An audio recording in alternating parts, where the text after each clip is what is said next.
Yeah. What's going on, y'all? It's your boy Zay, aka Josh, aka, man, I feel like a popsicle that got left out the freezer because it's hot out here, bro. It's like 90 degrees in Michigan. It should not be this hot.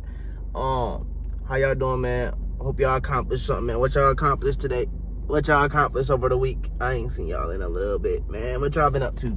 I want to see y'all in the comments, man. I need to see y'all in the comments. Anyway, I'm trying to make this quick because it's hot outside. I gotta go to work, and I want my phone to overheat because I got it sitting on the dashboard, and it's 92 degrees right now, bro. It's hot. I ain't got the air on because I want y'all to be able to hear me.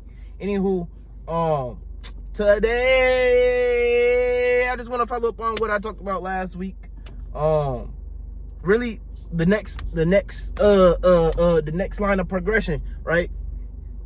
How do you submit to God is a very valid question, right? And it's something that I feel like we all deal with as new Christians, as old Christians, whatever. I'm gonna turn the air on, I ain't gonna lie. As new Christians, as old Christians, anybody, submission is something that we need to do, but there's not always a specific playbook on how to do it, you know? So that's what I want to talk about today. I really want to talk about, I feel like my catchphrase for it, I got two things. Treat it like a job, right? And I'm going to expound on that. And then treat it like a relationship, and I'm going to expound on that. So number one, treat it like a job, right?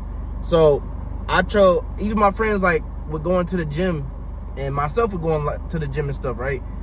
For your job that you work, if you old enough to work, if you're younger, you might not understand it. But if you work, when you tired, do you still go to work? Yes.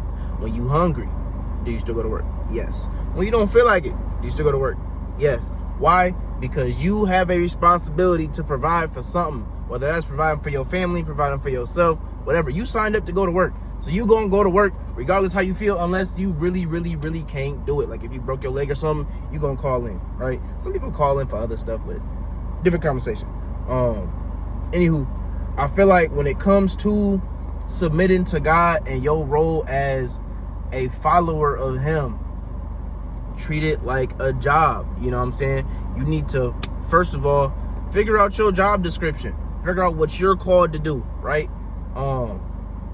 With following God, it's not just like oh, well, I believe in God and that's it. Because even the angels that fail, even Satan believe in God, right? But to follow Him and obey Him and submit to Him is different, right? So you gotta, first of all, you gotta believe, but you gotta figure out what you're supposed to do with that belief, right? So everybody has some type of gift or talent that they were given by God, right? You can read in Matthew about the little story where it was talking about the servants that were given talents by their master, and he wanted them to flip it, pretty much. He wants you to take your talent that he gave you and put some work in for it. That's why I say treat it like a job. When you go to work, it's for a goal. You're making some money, or you're doing something to lead to a result. You're not just submitting to God just to do it.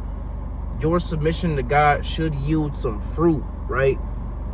It should be evident what you're doing by what shows up after it, right? Now the fruits of the Spirit is really the baseline of it. Like when you really following God and you really what's the word? I can't think of the word right now. But when you're producing, you're gonna get that love, joy, peace, happiness, self-control. Happiness is not a fruit of the Spirit. Anywho, y'all know what I'm trying to say.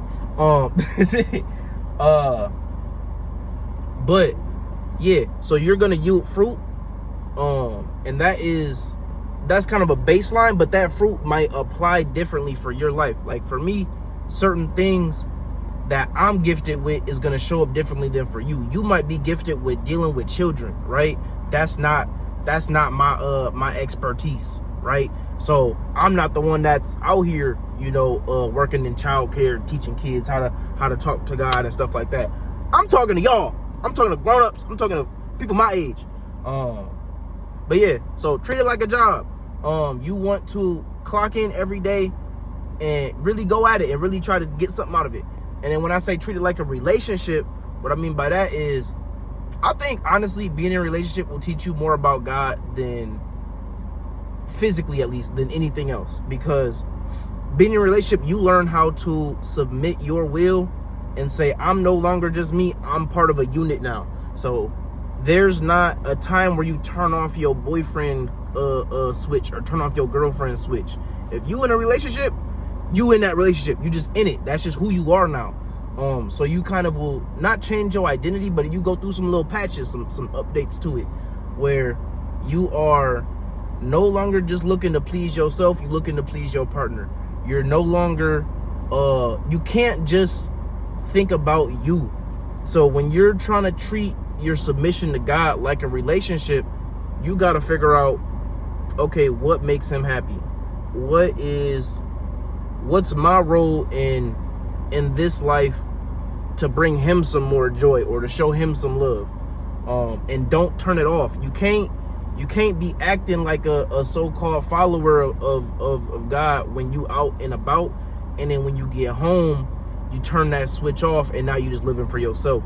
You can't just, you know what I mean? Like it's a full-time thing. That's why treat it like a job works, but treat it like a relationship gets more depth out of it, where you're always in that mode. You are always in that bag where you are in the mindset of, I know that I am not just here for me. I know that there's somebody who I want to answer to, or somebody that I want to make happy, or somebody that I want to serve.